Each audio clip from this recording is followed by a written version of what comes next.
പുറപ്പാടിന്റെ പുസ്തകം 1-ാം അധ്യായം. ഈജിപ്തിലെ അടിമത്തം.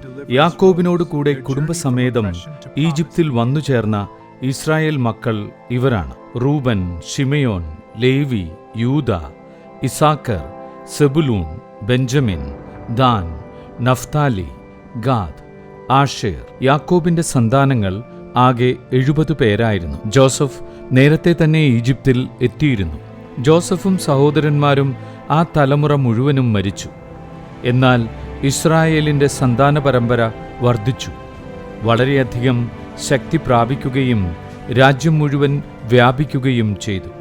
അങ്ങനെയിരിക്കെ ഒരു പുതിയ രാജാവ് ഈജിപ്തിൽ ഭരണാധികാരിയായി. അവന് ജോസഫിനെപ്പറ്റി അറിവില്ലായിരുന്നു.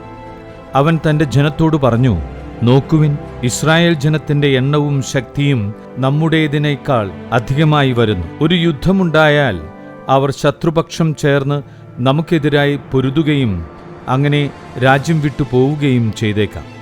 അതിനാൽ അവർ സംഖ്യയിൽ വർദ്ധിക്കാതിരിക്കാൻ നമുക്കവരോട് തന്ത്രപൂർവം പെരുമാറാം. അനന്തരം അവരെ കഠിനാധ്വാനം കൊണ്ട് ഞെരുക്കാൻ ക്രൂരന്മാരായ മേൽനോട്ടക്കാരെ നിയമിച്ചു.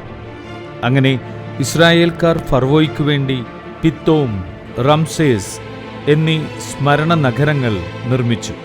എന്നാൽ പീഡിപ്പിക്കുന്തോറും അവർ വർദ്ധിക്കുകയും വ്യാപിക്കുകയും ചെയ്തുകൊണ്ടിരുന്നു.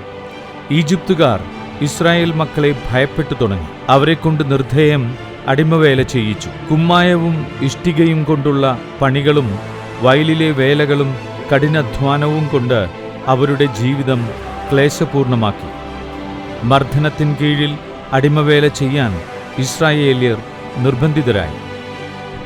ഈജിപ്ത് രാജാവ് ഷിഫ്ര, പൂവ എന്നു പേരായ 2 ഹെബ്രായ സൂതികർമ്മിണികളോട് പറഞ്ഞു: നിങ്ങൾ ഹെബ്രായ സ്ത്രീകൾക്ക് പ്രസവ ശുശ്രൂഷ നൽകുമ്പോൾ ശ്രദ്ധിക്കുവിൻ.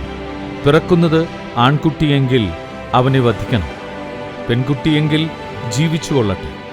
എന്നാൽ ആ സൂതികർമ്മിണികൾ ദൈവഭയമുള്ളവരായിരുന്നതിനാൽ രാജാവ് പറഞ്ഞതുപോലെ ചെയ്തില്ല. അവർ ആൺകുട്ടികളെ ജീവിക്കാൻ അനുവദിച്ചു. ആകയാൽ രാജാവ് സൂതികർമ്മിണികളെ വിളിച്ചു ചോദിച്ചു: നിങ്ങൾ എന്തുകൊണ്ട് ഇങ്ങനെ ചെയ്തു?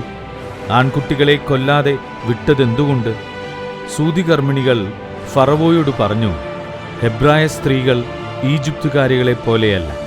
അവർ പ്രസരിപ്പുള്ളവരാകയാൽ സൂതികർമ്മിണി എത്തും മുൻപേ പ്രസവിച്ചു കഴിയും. ദൈവം സൂതികർമ്മിണികളോട് കൃപ കാണിച്ചു. ജനം വർദ്ധിച്ച് പ്രബലരായിത്തീർന്നു. സൂതികർമ്മിണികൾ ദൈവഭയമുള്ളവരായിരുന്നതുകൊണ്ട് അവിടുന്ന് അവർക്ക് സന്താന പരമ്പരകളെ പ്രദാനം ചെയ്തു.